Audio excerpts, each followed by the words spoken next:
Everybody knows Kyoto Animation. Yes, the people who made this, and this decided to have a shot at the dark fantasy genre. I was expecting a mix of Clannad Afterstory, the disappearance of Haruhi Suzumiya, and Madoka Magica. So yes, maybe my expectations were a little too high to reach.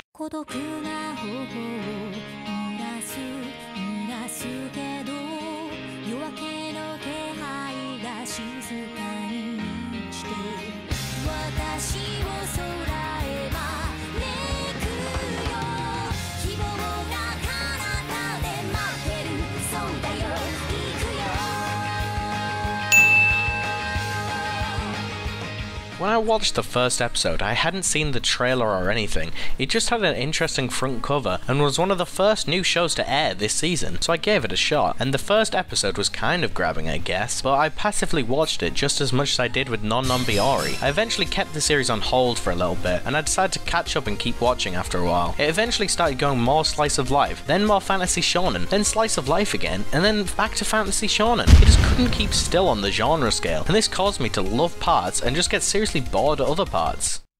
The story basically follows a high school student named Akioto Kanabara and the story of how he meets Miria Kariyama. It is set in a world full of magic monster things called Yuma, and then a group of people with special powers called Spirit World Warriors. Miria is one of these warriors due to her power to manipulate her blood, though the only thing she ever manipulates it into is a sword. But the love, the romance, and the boredom when it comes to these two main characters is pretty high. Just like the genre problems, the characters end up following this, with sometimes me loving the story and these two, but other times me thinking that they're just ruining the show. The background characters we see I feel are somewhat more developed and do give the show a lot more character. We have the little sister, the scarf guy, the cute girl who turns into a cat, and some other people too. Okay, so maybe I don't care that much that I can even be bothered to look up their names on my anime list, but that kind of sums it up for me really. They have their quirks, but at the end of the day they're meaningless to the story itself. The main story itself is where I think the show lacks. After watching the final episode I had no clue what was happening. At parts I felt slightly emotive, but then at other parts I just didn't have a clue what was going on. People just popped up here and there and then just went away again. I just didn't have a clue. The main story in my opinion is more through the slice of life stuff.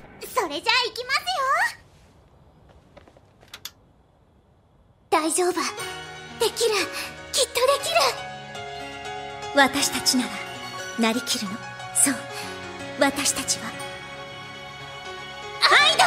Episode 6's Idol filler episode was one of my favourites even though it's been ridiculed, as it just follows such a nice story. It told a single story of taking out this one Yuma. It started with the ending and then told us all that happened, along with the laughs I got out of this episode, which were rather genuine rather than me just laughing at how serious the show is trying to be. This episode was actually just funny, with a bit of mystery, a bit of supernatural, and a nice song. Just made a perfect little episode. But alas, as I have already said, this was just a one-off episode, and most other episodes were just talking, romance in between Kanabara and Kiriyama, fighting, climax, and then a lovely outro song. Talking about music, both the opening theme by Miniori and the ending theme by Stereo Dive Foundation were great, and even though the show was all over the shop on what it was trying to do, these more peaceful, quieter songs seemed to fit the show much better, and I'm glad they didn't go out all action on these.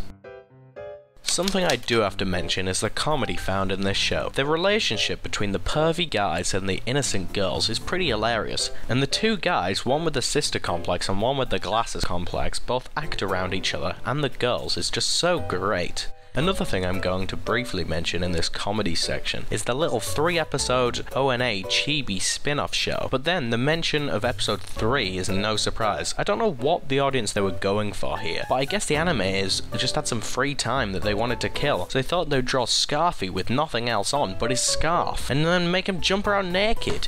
Even though I saw nothing, I did learn what girls must feel like when they're watching ecchi scenes in most anime shows. And of course, I can't forget to talk about the animation, and of course, being Kyoto Animation, it is a 10 out of 10 quality, which I would expect no less. The characters themselves were lovely, and the main point of the animation was the action scenes. The action scenes themselves looked great. Some felt a little out of place, but that goes back to the genre slider. But the animation wise, it was just beautiful. The effects themselves have spawned masses and masses of epic looking gifs too. So, that's very nice indeed.